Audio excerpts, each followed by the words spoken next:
How much does your faith impact what you do on a daily basis? Yeah, it's a big part, man. Because of where I've come from, only God could pull off what got pulled off. I mean, I'm going to give the very quick version, but I was raised in a very poor area of West Virginia, and my parents were the first generation Christians. They were a sign that you can get out of abuse and alcoholism and lots of things and completely reset your life. But we didn't have any money. Honorable marketing built on truth. All right, welcome to the MAHA Marketing Podcast. Today we have an absolutely amazing guest, amazing human. I'd like you guys to all meet Dr. Michael Day. He is a movement-obsessed chiropractor, exercise physiologist, and wellness warrior shaking up the healthcare scene here in Greenville, South Carolina. He's the founder of the Mountain Movement Wellness. As that founder, Dr. Day is on a mission to help people move better, feel better, and live fully without the cookie-cutter treatments and insurance red tape. Creator of the Day Method, he fuses cutting-edge chiropractic care, soft tissue therapy, rehab, and nutrition into personalized experience that actually gets results. From elite athletes to pregnant moms to weekend warriors, Dr. Day helps people reclaim control over their health with hands-on care and no BS. He is not just healing spines, he is building a healthier community, one movement at a time. Whether he's in the clinic, speaking, or dropping gold on Instagram, Dr. Day brings truth, grit, and heart to the wellness world.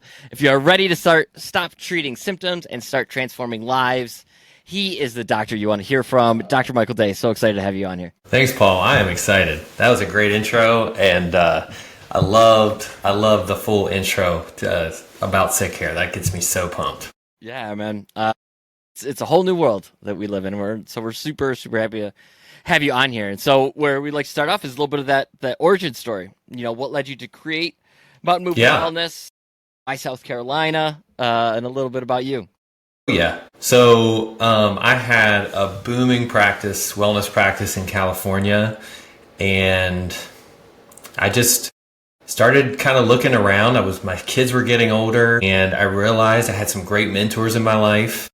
Despite the success, I was working really long hours. The success was so intoxicating at first, and then I was kind of like, I'm not home with my children, and we're living in this beach shack, living the dream, surfing every day, working on the pro surfing tour. But I just started getting this gnawing feeling that I wanted to be somewhere with a good work-life balance, a little more openness to health freedom and health choice, a different political environment. And we just started praying, and then the answer came for us because we were told that the building we were in was closing. So this gave us this great pivot point. And I knew of this area from family. I saw the mountains. I came here. I saw the waterfall. And I saw that it was right for everything I had learned in California and through my health trial. And I couldn't wait to get back, taking my kids hiking. It was close enough to the coast I could still surf. And the name Mountain Movement came out of the Bible, because the number one thing we see is we want people to, first, they come in broken. They have a vision of themselves as a broken person. They have owned their diagnosis like a judge gavel's already fallen. And they don't realize that their health is malleable. Their cells are malleable. Their nervous system can reprogram. And so we want to first infuse faith, because faith the size of a mustard seed can move mountains. So we want to infuse in them by teaching them the true cause of their issue and empowering them with movement, diet plan, teaching them about natural health. And you'll see the light turn on, that they get empowered to move mountains in their health and life again. And you'll see that when you walk in the office. It's the colors of the Blue Ridge Mountains at dawn. They inspire me. I grew up in West Virginia, so it was so cool to move back to the base of those mountains. But it was really about my journey and now infusing it into every patient I see. Instead of just the cookie cutter 2-minute adjustment, if we integrate functional medicine, if we bring our team in after I've done the Day Method examination and we show them, hey, I know that this person told you your spine is degenerative and now you're all filled with fear. But actually, if we just got this muscle to fire right and this muscle to release, and you went on my lifestyle plan and rebooted yourself and started to get good sleep, and let's look at your blood work, all of a sudden you see the light spark in their eyes and they just take off. you've now empowered them. We always think once they move a mountain, now they can go move mountains for 20 more people in their life, 50 more people in their life. And that's how we create a revolution, is with the client right in front of you, you know? And that's how we got here. It was a great season in California. I love California. I love the surfing, and I love all it taught me because I got to work with so many elite doctors. But I get home at 5:30. I announce lacrosse at my kids' games, and I get to volunteer in strength and conditioning at my son's lacrosse team. It's a beautiful life. That's absolutely incredible. Yeah, you and I have a lot of similarities in our path. Because I was out in California for about 5 years, had my first kid, and was like, I think it's time to go get back to the West Coast, back to a little bit slower life. Man. Right there in Beverly Hills, West Hollywood area, and it's a lot getting out of California. So happy to be like, it is a lot with you. When it's time to go get groceries, you pay for it out there. Mm-hmm. Yeah, it's no joke. You know, just the hustle, the bustle. Like when you keep in your bubble, it's fine. Mm-hmm. Yeah, and out there, I always felt like there were so many like things that were outside of my control that were having way too much influence on my life. Mm-hmm. I wanted to reclaim a little bit of that autonomy, which is something you can kind of only do in those, suburbs, smaller cities. Not something so I don't want to say oppressive, but kind of oppressive, right? Yeah, I didn't realize how much of a hold it had taken on me. I actually realized it. The genesis of the whole thing was I was actually rear-ended.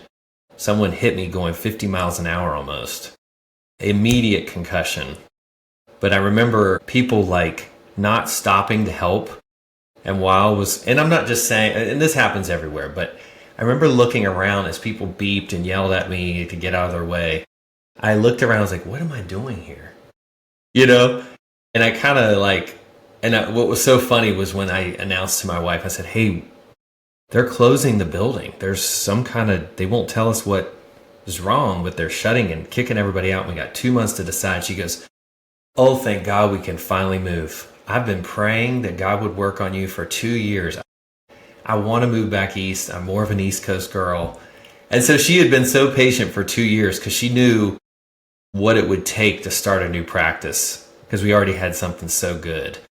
I was speaking at large churches on health and getting to meet and work backstage with pro surfers. So she knew it would have to be a God thing for me to be ready to relaunch.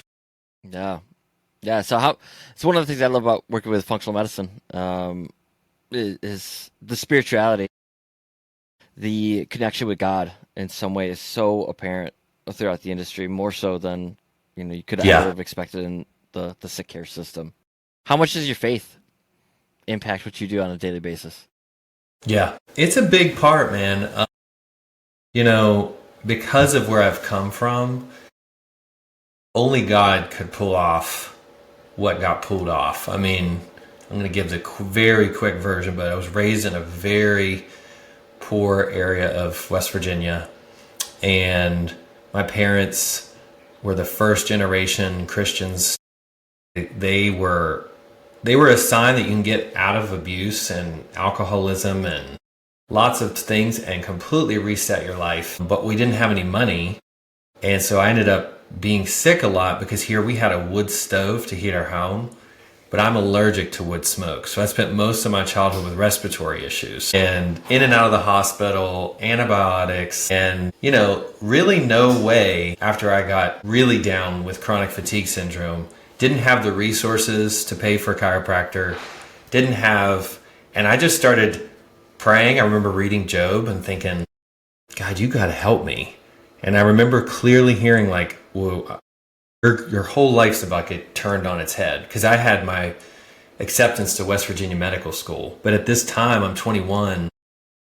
I'm on 7 different medications for stomach, for muscle pain. I was taking 8 ibuprofen a day. And only God could infuse that much guts to switch professions, to even find chiropractic. My whole family culture, town culture was natural health doesn't do anything. And for me to take the risk to move to California, to switch whole career paths. And there's this West Virginia kid, he reaches out to the Pro Surf Tour main director. And over time, I wore him down enough. He let me come backstage and start to work amongst the top chiropractors in the country. And I just think only God could pull off a crazy journey like that, you know? And you see it every day when you read the research on hormetic properties of food, which is a plant's immunity gives us immunity. They fit together. So like wild blueberries ignite our cells with immunity. Their immunity gives us immunity. Or you read on neuroplasticity and how we can form new pathways. That is the hope that we have in our faith, you know? And also faith is refreshing because when you give all day, you know, and you hear a heartbreaking story of someone you felt hurt, you know, loved dearly passing away, or you hear heartbreaking stories, your faith can refresh you because as practitioners, we can also deal with burnout because we just give and give when we're so excited to rescue as many. One of my mottos is pull as many people out of the sludge as possible, but it's finding that balance. And my faith pulls me back to, I'm not doing this. Only God can heal this person and facilitate this healing. Yeah, that's beautiful. Really well put. It's the opportunities that are placed in our lives and the we'll say the courage, the bravery to jump at those opportunities when presented. I've always seen kind of in my life, I've always been the type to like jump at the opportunities, but I have some friends that are just a little miserable. And I'm like, well, have you seen opportunities? Like, yeah, but I didn't take it. I was like, why didn't you take it? And a lot of times it comes down to like fear, just living in fear. And so much of the medical system, I think, is based around fear. And it kind of all comes back to that. So I would love to hear your thoughts kind of on the overall medical system and how that infusion of fear in it is actually driving people to functional medicine. Yeah, there's a major sea change. I've been waiting for this for a long time. And I think in the post-pandemic era, you're seeing people just super awake, super hungry. But even before that, you can track back the birth of the podcast, the birth of YouTube. Even, I know it's not a hip term anymore, but when CrossFit and paleo first started, you know, there's been different ways of sharing information now that you know, the famous hip hop band, I think, was once quoted saying, the revolution will not be televised. Mm-hmm. And that drives the mainstream healthcare nuts because they can't believe people are, you know, going and getting their health information elsewhere. And we see that every day. People call because they've heard about the services we offer, the myofascial, the functional medicine, the expanded blood work, the Dutch test, cold laser therapy. Through this sharing of information over this Instagram, TikTok, it really is now can't be stopped. And it's so much noticeable. And they'll try to reframe it. I remember when it was leaky gut and people said people were crazy for leaky gut, saying that the gut was leaky. And now it's in the research and accepted as intestinal permeability. So that we'll try to reframe it, you know. I think, yes, the fear-based, the reductionistic Newtonian is where we went wrong. So there's the heart, and there's a heart doctor, and there's a brain, and there's a brain doctor. But we know heart rate variability and the emotional state of the person and their lifestyle affects the brain.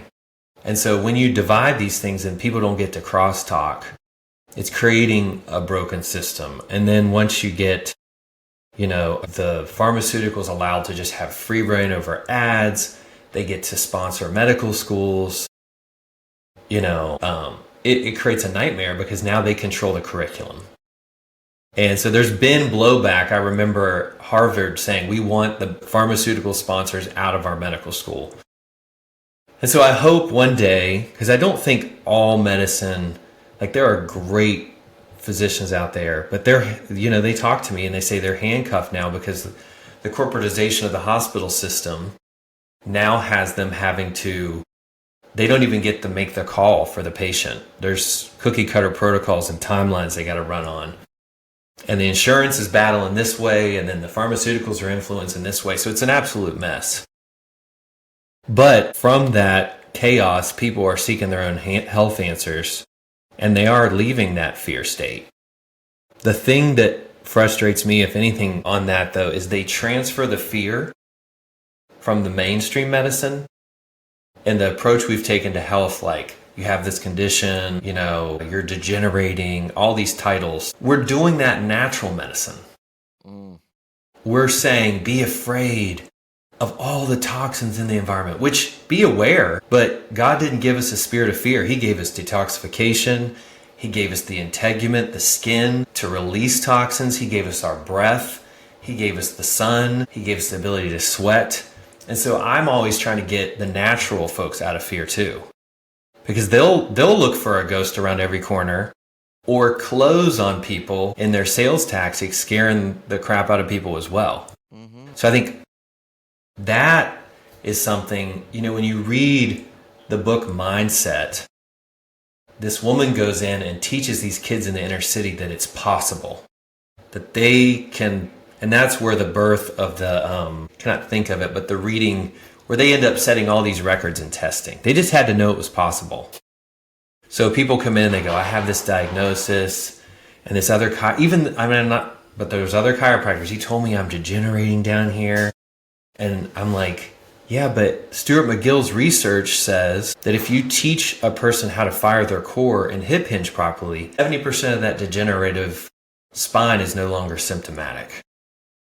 So, but yeah, it is, back to your question, fear is controlling a lot of what people are going through. And we're in an anxiety crisis. We're in a stress crisis. And we're all taking in too much data. But I am hopeful because of podcasts like you and thousands of others and Facebook groups and all these things. I mean, I have people come in every week just so educated. It excites me, Yeah. Yeah, it's that's one of the big, bifurcations that I feel like we have in society. Is there's people that are curious, and there are people that are, we'll say, like apathetic. Like they just assume everything that comes out of the TV is true, and they don't really do their own research. Yeah, when you're getting told at a major scale not to do your own research, like that was one of the big tipping points for me during 2020. That I was like, I now don't trust a single word that comes out of your mouth, because anybody that says like, don't look into it, like, yeah, just don't look into it. Just come home, watch 3.5 programs. Yeah. Never look at the moon. Never take a walk in the evening.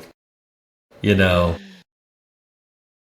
that is, I've been there. I mean, I laugh about, I have this funny story because changing paradigms is hard. And that's why we created this other program, the restoration program, is to slowly guide people into paradigm shifts, because it's scary to rip your whole paradigm open and all of your worldview. And so I tell this funny story about, I show up at chiropractic school, and I show up and I have a candy bar in my hand and I have a Monster. And my classmates are like, what are you doing? And I'm like, what? This commercial said this candy bar will cure my hunger. And it's just carbs are carbs, I'm hungry. They're like, what are you talking about? And this guy's like, try this. These are some nuts and seeds, and I dip cucumber into hummus. And I'm looking at him like, are you an alien being? I mean, from where I'm from in Appalachia, that is the bougiest, fanciest thing I've ever heard. But through the process of being immersed with these people who've been raised in this health environment, they taught me you can go to farmers markets, you can search for deals, that you get truly satiated by whole foods. And so once I learned what true satiation felt like, and these nutrients started actually feeding me, I never even had the craving anymore. So in the restoration plan, we understand that to rip a paradigm and to stop watching TV and to break from those cravings as you're driving down the road, or to not check in to all the ads and believe everything, and spend some more time in just genuine face-to-face interactions. It's a journey. And so the restoration plan is taking people on that journey and hopefully cutting years off of what I had to learn over 10 years. I'm in yoga class my first time, and I'm like, in chiropractic school, like, what is going on? If my West Virginia buddies could see me now. But it healed me, that learning process And that's the hard part is people have to, like you said, people have to commit to the work, take the opportunities. And I always tell people, and this is I don't know where this comes from, but people are very physically oriented driven. So I want to lose weight. I don't like this about my body. I want to get out of pain. But I always try to flip it because that's not good enough fuel to last anyone. You know, those are reptilian brainstem level motivations. We got to go higher, and we got to say, I want to serve my community doing this. I want to treat patients until I'm 75. I can't wait until imagine the wisdom God's going to give me when I'm 70, coaching other natural health doctors. I want to surf with my kids on vacation and see my grandchildren come out and surf with me.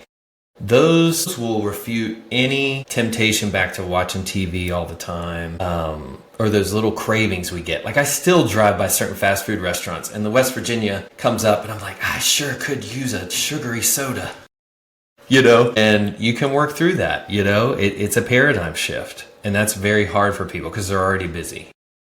Yeah. Yeah, I think what I'm getting very optimistic about is that not only the access of information, but it's because it's truly works to get to it. Just the fact that people are having this awareness, the fact that the information is out there, the fact that people are second guessing, you know, even stuff where like you can't buy soda with a snap, stuff like that.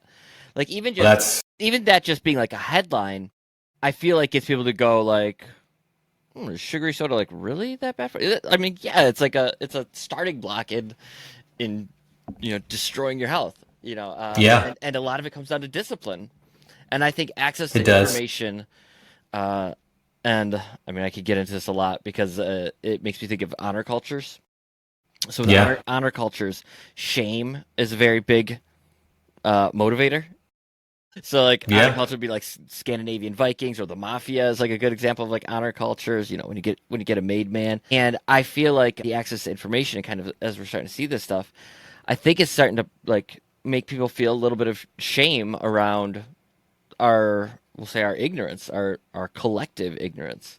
You know, and if you look at it, like, well, you know, I didn't choose to be ignorant on this thing. Just the education system never taught me, right? It's like, it's how I feel about finances at this point. I was like, my parents didn't really tell me about finances. I didn't really take any classes about finances. But now you know, I'm running a business for a couple of years. I'm like, I really should be much, much better at this. And, you know, so like, doing the research. And it was a shame of mine that like got me to that. And I'm hoping that, you know, nutrition, that people start feeling that on the nutrition side too. Because one of the things I'm realizing though is what we have come to find over years of coaching patients through, and myself, chronic stress. Have you ever read the book Salt, Sugar, Fat, or heard of it?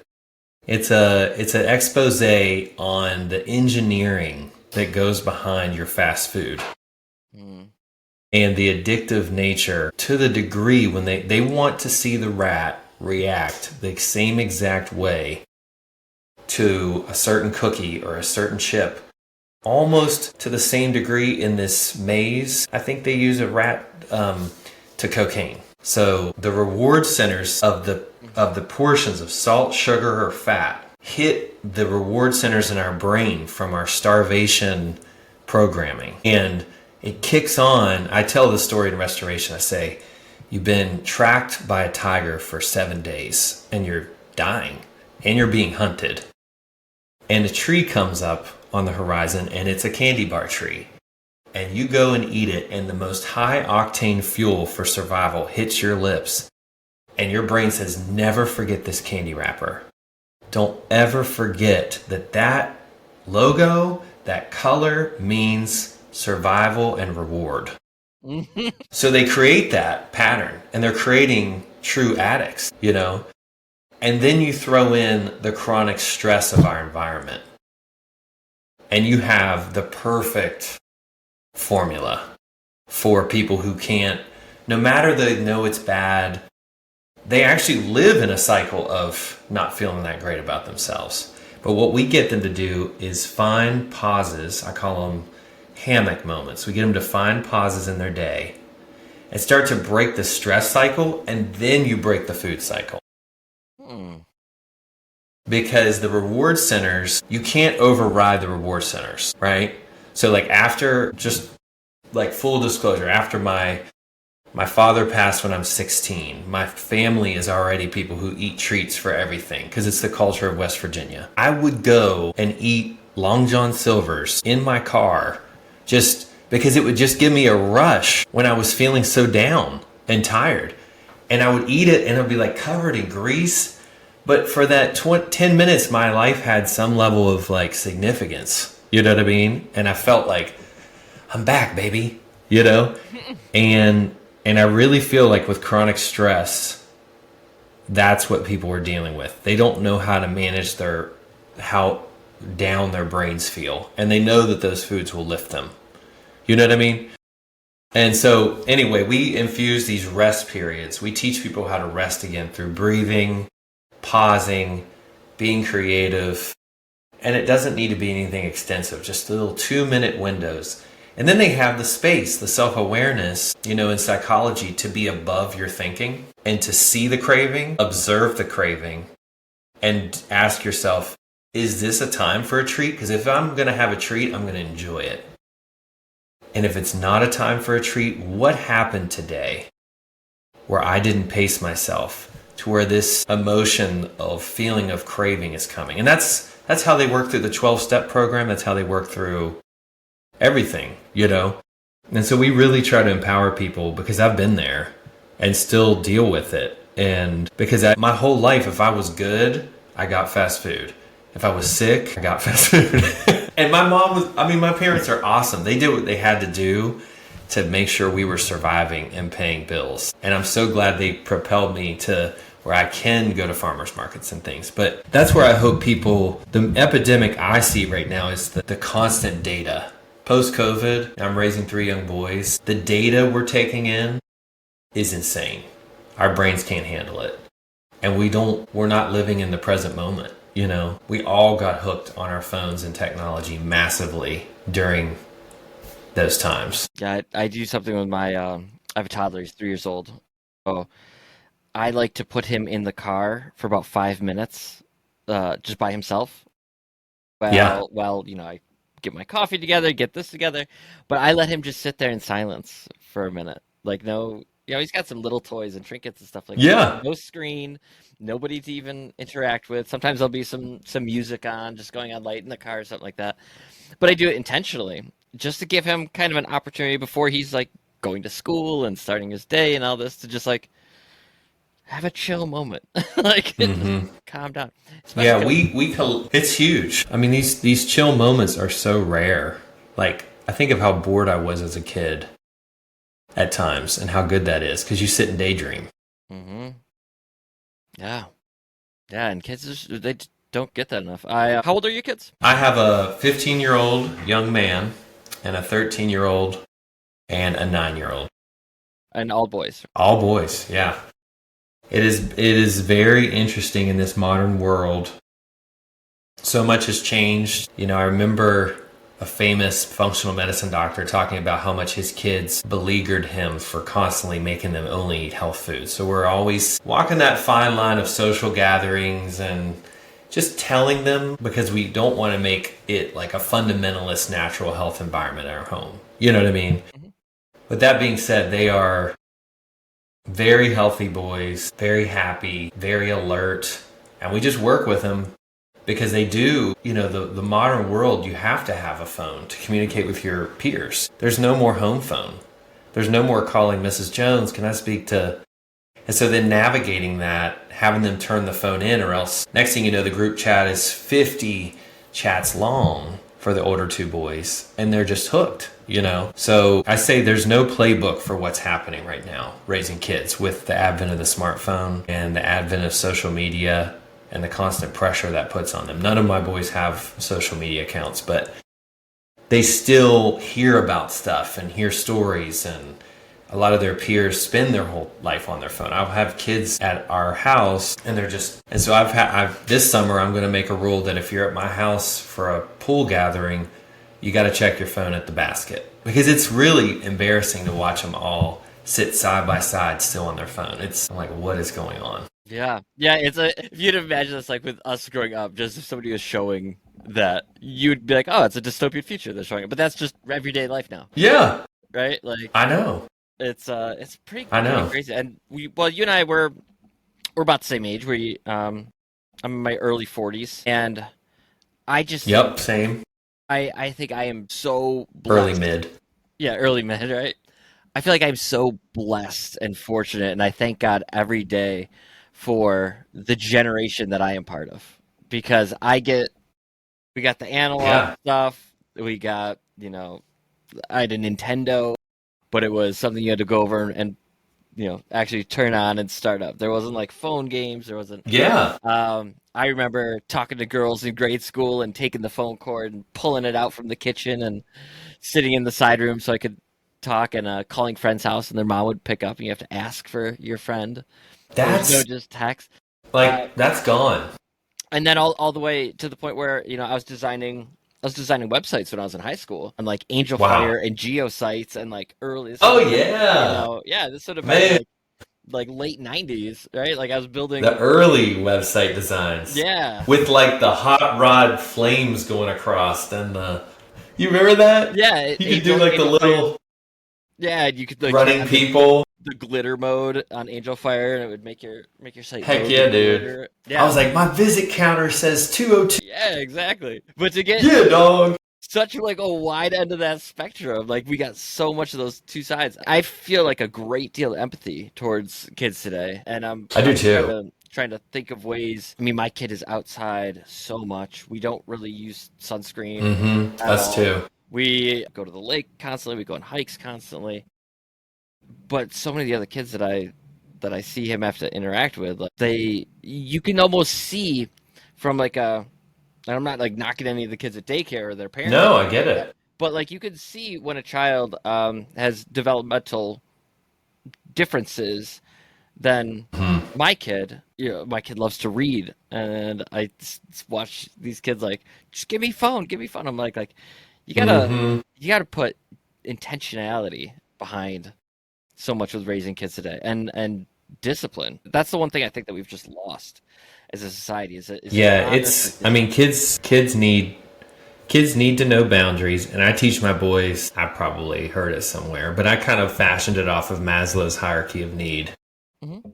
I teach them all the time. I'm like, your highest order as a young man, future young man for my youngest, is your faith, your relationship with God, honoring your parents and the elders around you, being a part of your community. And we just keep going down the tier. Your talents and gifts, or gifts you want to improve upon about yourself, knowing your weaknesses and areas you don't feel that confident about, and having a contact with that shadow and going, okay, this is like knowing themselves, way down, like after we've played lacrosse, after we've had family time, after they've studied, on the weekends when we're all exhausted and we've been outside all day, that's the time for video games. Mm-hmm.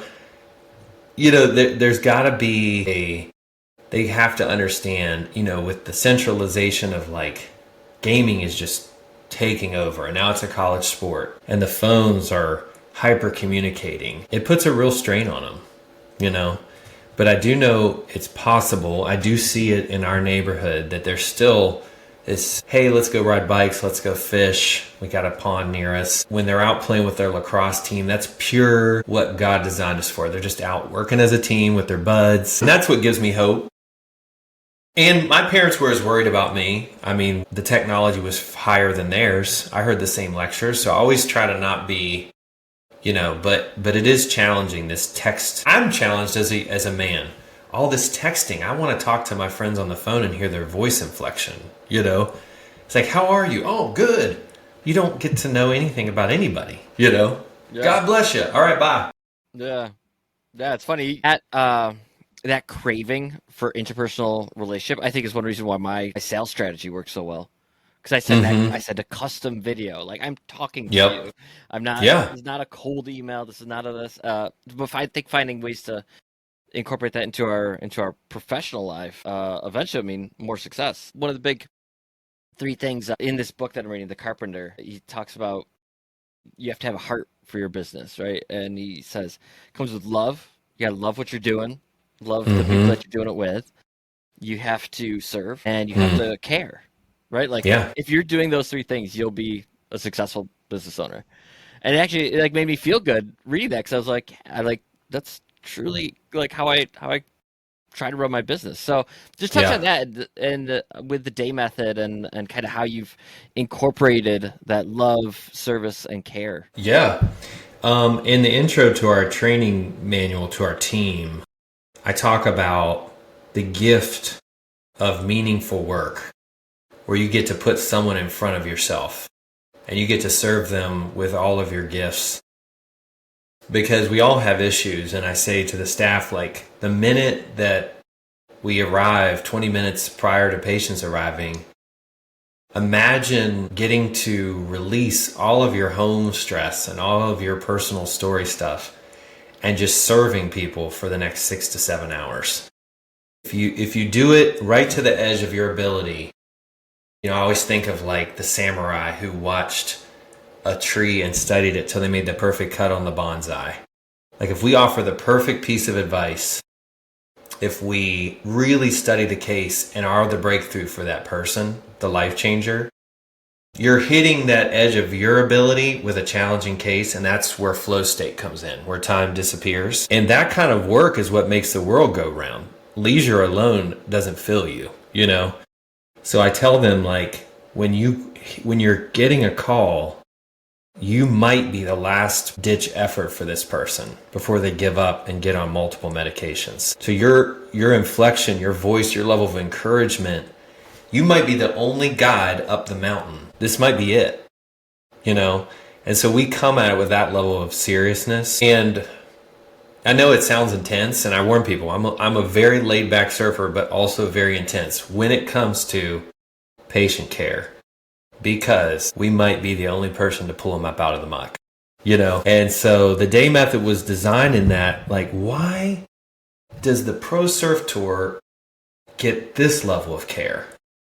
And the everyday grandmother who wants to pick up their child and play pickleball get less care. Why are they getting the level of corporatized chiropractic, with quick crack, get a quick crack, or even in the functional medicine world, like, yes, it's great to do the big plans, but what if sometimes you empower them with lifestyle and don't make them feel that you're the savior of their world? That you empower them to connect with their own self, So that's where the day method is get to the root cause, give them an answer, run a thorough diagnostic. Maybe I just had a patient the other day, 7th practitioner she's seen, burning pain across the base of her skull. Through our diagnostic, it was actually a completely missed frozen shoulder. And she didn't put it on the history or anything, but as we checked the fascia and we checked the overactivation of the humerus muscles, the pec and the deltoid, you could quickly feel the tone change in her shoulder. Now, of course, her neck's never going to release. There's somewhere else that pulls up into the front of her neck. Or recent functional medicine cases where people have slipped through the cracks for a long time doing detoxes. And I love detoxes. But this person needed to reboot their stomach acid. And we ran the proper test. Because if you don't have proper stomach acid to break down nutrients, your body's starving, And so there are buzzwords that people go after in the natural health world. And we try to be that clinician that gives the person an answer with clarity, without making them feel like we're the only answer to their health, that a huge part of it is themselves, and then having a team around them to fix the problem as quickly as possible. What do you want to eventually turn Mountain Movement into? Because I love your mindset on so much of this. And one of the big goals with this podcast, with my company, with all that, is just giving people like you the platform that you deserve, and the opportunity to get. I like vision casting. I like people saying what I want to be in 5-10 years, because I don't think enough people think about it. No, I definitely have a clear. And it's funny because I moved here with a very clear vision, and then that horrible things that happened birthed the vision even more, but it has taken some time. I've just come out of a huge valley in life. We got here. We were so excited to be close to family. My mother ended up getting brain cancer, and we got one more year with her, and then she died. And the day I got home from the hospital, or from the funeral, back to Greenville, my sons were like, we should go mountain biking. And I broke my clavicle, which disabled my work for over 7 months. And then a huge opportunity arose for my wife to go to nursing school, but we just kind of kept the practice going, and now she's a nurse who's going to work in our practice. But my vision now that we're kind of running on all cylinders emotionally, spiritually, and physically is to move into the teaching of young doctors who come out of school. The chiropractic drop-off rate in careers is huge because they're told that all they have to do is come out and just open a sign and do the same 5 adjustments and they're going to be successful. And that's just not the case. Because people are more savvy, you have to be the best.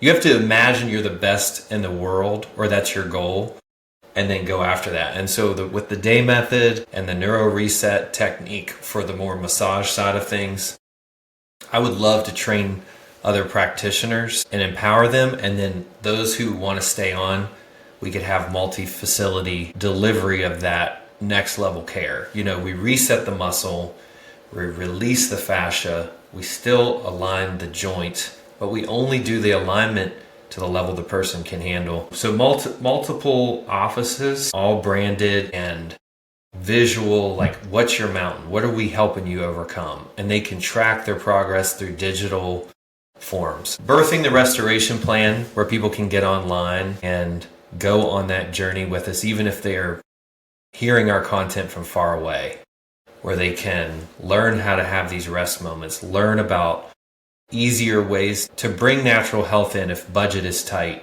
or if your schedule is tight. So the restoration plan, the book of the restoration plan is almost finished, but these days you really have to have a platform to get your book published, or just self-publish and have it as an e-copy. So it's kind of like, I wanted to get published. My wife was like, just self-publish, just get it out there, you know? And I think she's probably right, is moving forward with getting that book published, telling this story to people. And the last goal is just, I love treating and staying in the zone and being as close to peak performance as possible and getting these people results. But what we're finding is my practice is extremely limited. So I've empowered another associate, taught him the method. Now he's completely full. We're about to add a third doctor. We've incorporated a massage therapist who does my methods and laser. He's about to be completely full. So the hunger and the need is there. It's just training the right team around you and empowering them. And in hope is you're giving them meaningful work where they get to be in the top 10% of the field, you know. And I think the rest just happens, you know. But I think of planting seeds in people's minds across social media, almost having like a mini media company, and that driving the training, the brick and mortar, the book. But I love media. I was so excited to come sit down with you today. I love the thought of how many people this is going to reach. And I set this vision out about a year ago of just switches being turned on. Like 3 million people's brains getting switches turned on.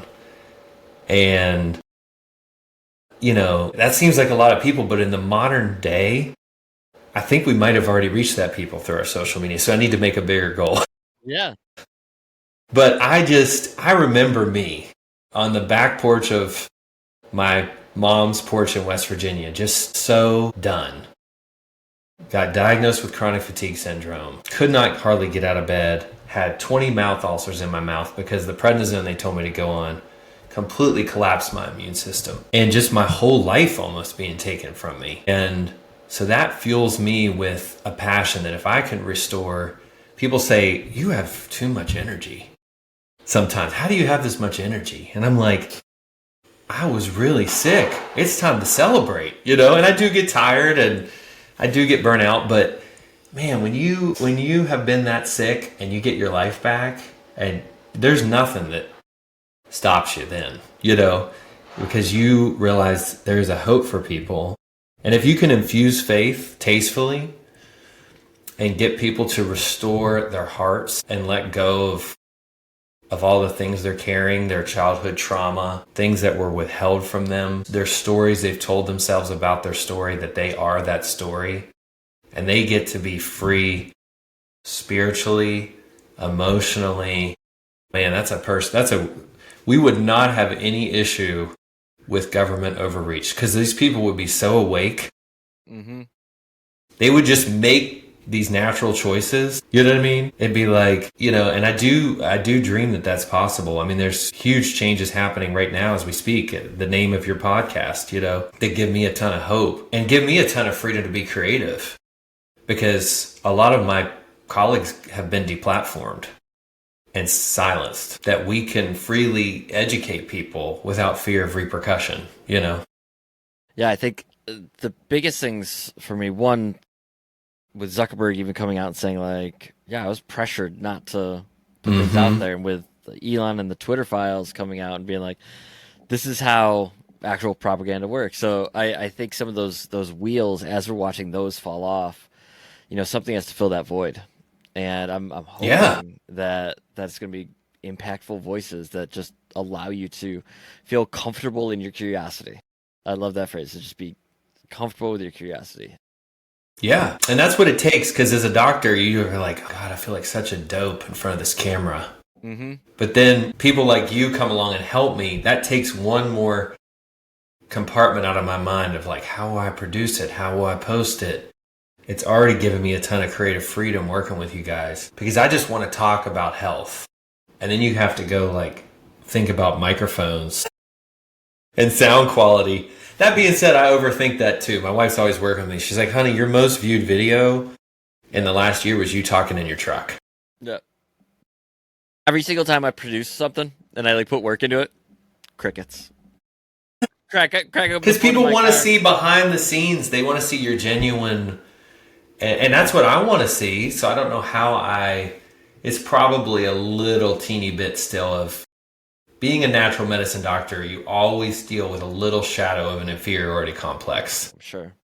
Where you go to church and someone says some comment. I mean, I get a comment, or my sons get a comment probably once a month about just cracking backs all day, huh? And I'm like, oh, man, well, this is when the love of Christ is really displayed in my life, to just keep my mouth shut.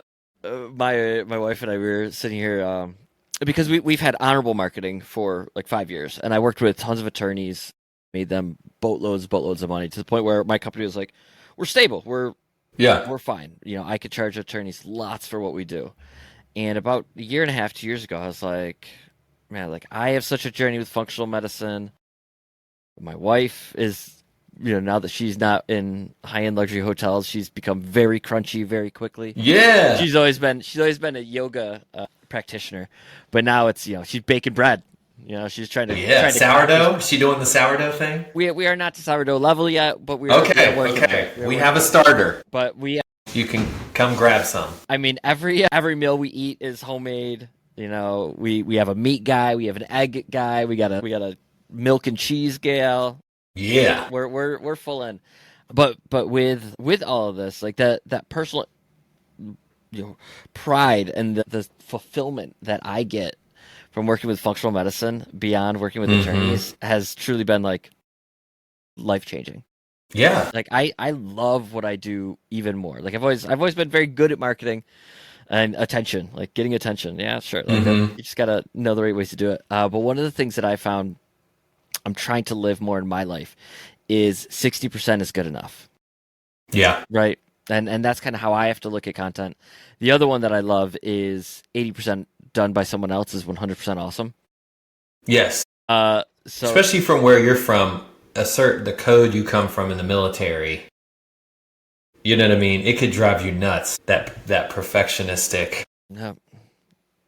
Yeah. Letting go of the perfectionism is very, very difficult. But I think that authenticity is so highly valued right now, because we just know that so much of the messaging that's in the world, whether it's corporate, whether it's governmental, whether it's even coming from California, you experience this a lot too. A lot of people are very fake. California is so transactional. It's, hey, I'm Bob. This is what I do, right? This is what I do. It's like, I don't care what you do. I care about who you are. Yeah. Tell me something weird about you. So that kind of pulls us into our last section. That's right. Which is, let's get to some of the weird things about you. First, we'll start with the health side. I always like asking this question of the functional medicine doctors, which is, what is one weird wellness hack that you swear by? Putting you on the spot, and I love it. Yeah, it doesn't have to be I have found weird, that outside. No, I got one. I still ride my longboard skateboard out in my street at 44 because I read this book. Oh, what's his name? Finding Superman. But even though it's slightly dangerous, or mountain biking, even though I hurt myself, I have found with my attention deficit, I can throw every supplement at it. But putting myself in a little bit of danger and finding that flow and that artistic carving and feeling my body angles is better than working out. I feel so free for days. So finding those things that challenge you beyond this cookie cutter working out, I tell people, go balance down a curb and look like an idiot, like a teeter-totter trapeze. Like the play state is something free. Only other one, and people think I'm trying to think of another good one. I love going out at night, and I try, when I'm helping people with insomnia, I make them journal the moon and go out and study the constellations, because I started thinking about it during a camping trip. Like, we don't see the night sky anymore. We mostly stay indoors, and watching the moon cycles can put you in such a rhythm with the week, the year, the month. Learning a couple of constellations. I mean, there's so much wonder and awe from that. And so I always say to people, like, there are very simple tricks and tips that don't involve, and I'm a big supplement guy, but that don't involve a supplement. Playfulness and going out at night and staring at the sky produce such a level of wonder. I believe that wonder, that awe, can permeate your cells, heal your gut, all the things, But my neighbors really think I'm a freak with my skateboarding habits. I even have a longboard skateboard with a stick that I ride in my dress clothes straight down the trail behind my office at lunch. And people are like, that's awesome. I wear a helmet. Mine is hitting golf balls. I love hitting golf balls. Me too. I'm falling in love with that. Yeah. There's a good flush contact, and when you can feel that lag and that whip, like when I learned to not be so rigid, man, that's addictive. Mm-hmm. That's what brings you back. I noticed something about golf recently. It must be me turning 44. Mm-hmm. And there's a lot of surfers that are into golfing, but you are shot shaping like you hit a wave and curve on when the shoulder pops up and you curve on it with finesse. You can curve on it like a beast and real aggressive and not meet the wave, or you can be soft and Greek. And the shot shaping and the hitting off of a hill and reading the undulations is very meditative. Once you kind of see, it sounds very esoteric, but once I saw the field that was golf, that everything was, I think it happened after I heard Phil Mickelson talk. Everything to him is, riding the wave of the course, which is like, whoa, I could definitely get addicted now. Because I am starting to realize 44, eventually I'm going to have to phase out the skateboarding. I don't know when, but I don't want to get hurt. Mm-hmm. Falling hurts a lot more now at 44. That's well, you and I should definitely play sometime. Yeah, I'd love to. Yeah, I'm not shooting your scores, but sometimes I do. 150 yards in, I'm a sniper. All right. The low irons I'm just getting a handle on. Mm-hmm. It's just that I watched a video recently, and it was, you're contacting down in compression, and that was a game changer. My whole life I thought I was getting up under the ball. Yeah, everything is. And so once I understood compression, I feel like I'm finally starting to flush. It'll also make you want to start playing more softer golf balls, because you can massively feel the difference in a golf ball once you start hitting down on it, and you're like, is that like the Chrome Soft, or what would you recommend? I love the Chrome Soft. I like that one. When I feel it, That's one of my favorites. Yeah. We can definitely get into golf talk here more. But so with, well, I'll just jump on this one last thing with golf because it always fascinates me. Golf psychology, I think, is some of the most relatable life lesson-y stuff. I still remember the story of playing golf with my grandfather, who was very impactful in my life. But it's a very blunt story, and we used to call him Popisms. We called him Poppy. But Poppy was a World War II tanker, very direct, blunt guy. Awesome dude. But I was maybe like 12, 13 or so, and I sliced the ball into the woods. And I hit my club on the ground, and I got mad.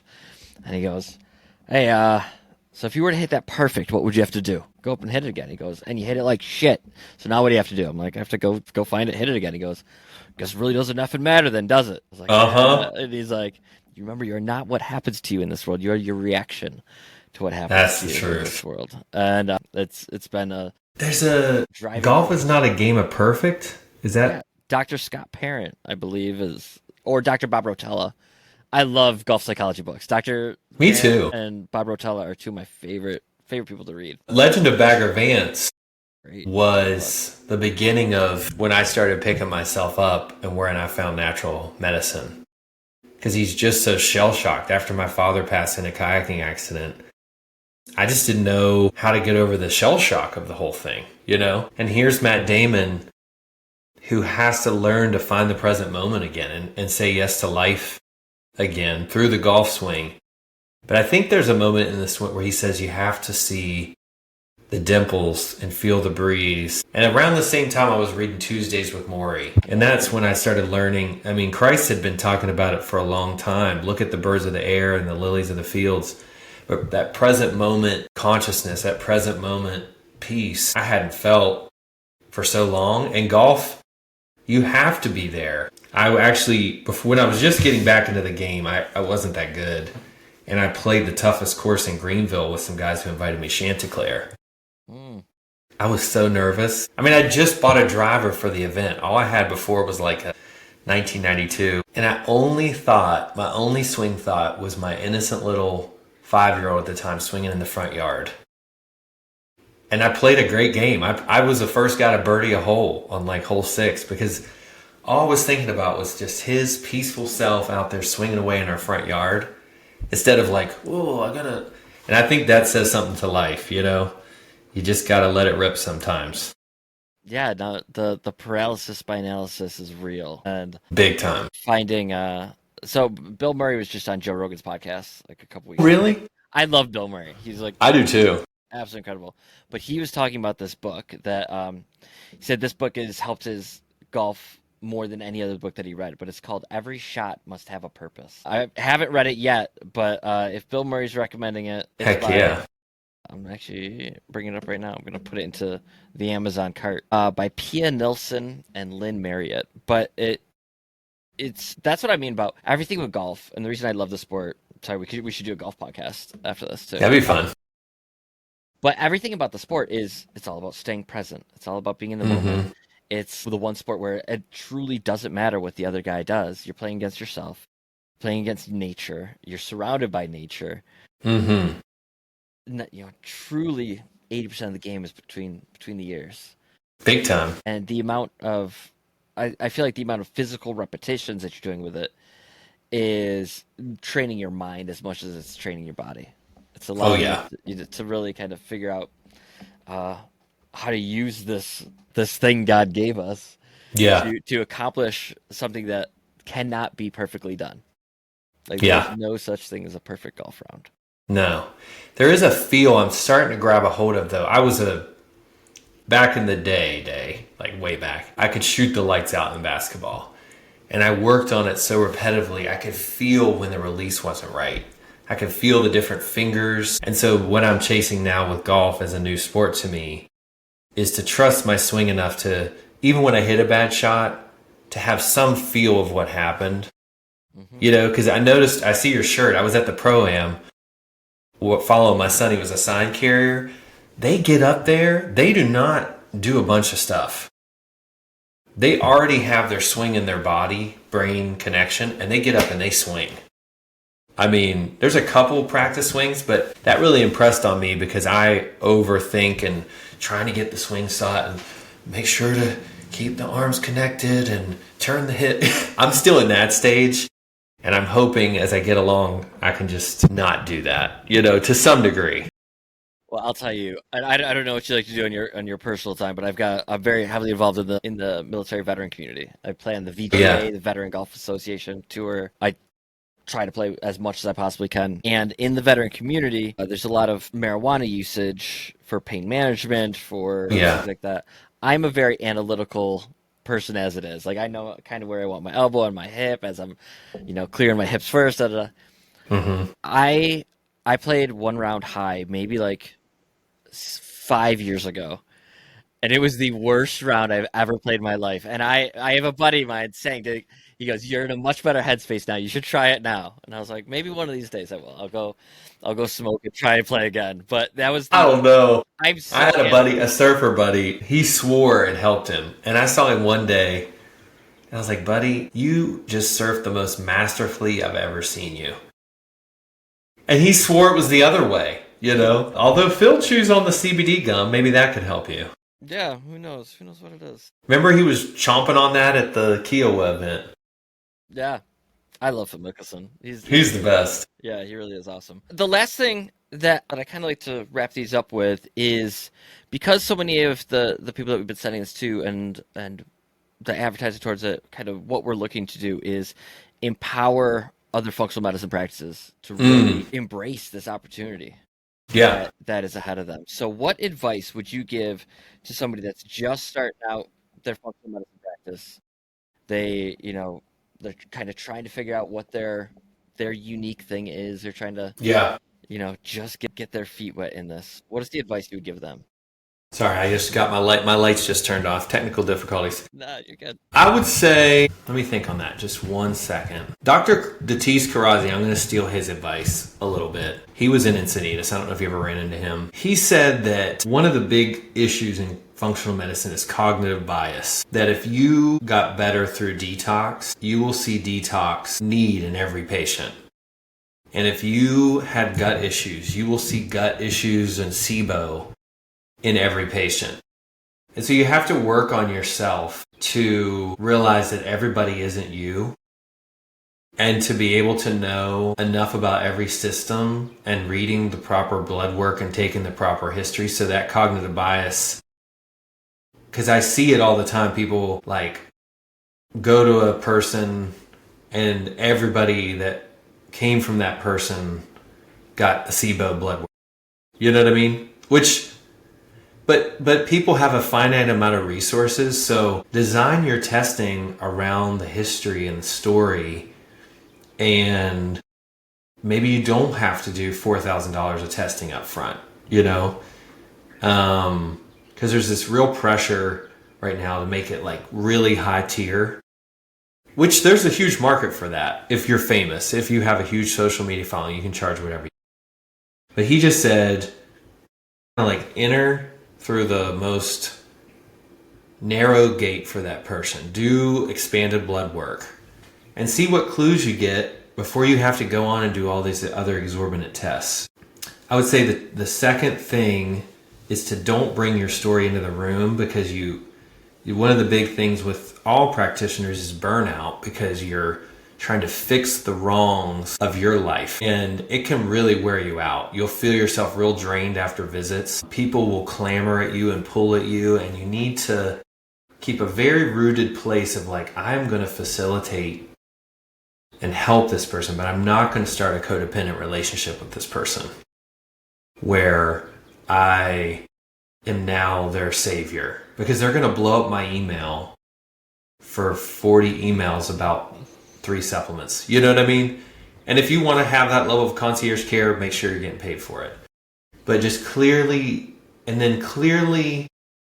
demarcating the plan on paper and maybe on a video, because so many people, they just can't, they don't live in our world. So you say you have intestinal permeability and we have a 5-part 5R series, and you have to remember they have to go home and tell their husband this. You know what I mean? And they have to commit, or their spouse or their whoever, and say, I'm going to pay for all this. And he's like, well, what do you have?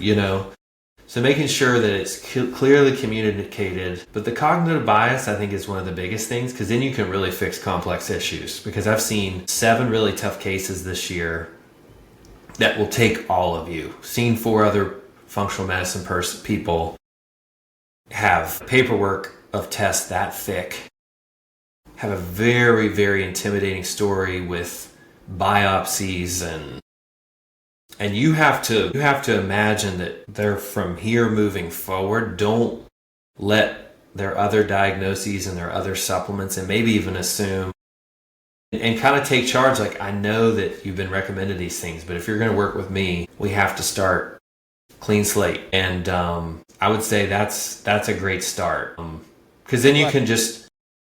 I was just gonna say, take a lot of courage to tell a patient that too. Is like, hey, if you want to work, yeah, I mean, but you don't want, like, this patient. She was on stuff that she had read a blog article, and not that that's wrong, but she had gotten on such a mixed bag of supplements. We were never gonna know what thing. So I let her hey, why don't we run through the rest of that supplement? I understand, I don't want you to waste money, but I know that this version of this supplement has worked on a couple thousand patients, and then really, this is a hard one for all functional medicine practitioners, is not reacting when people object financially.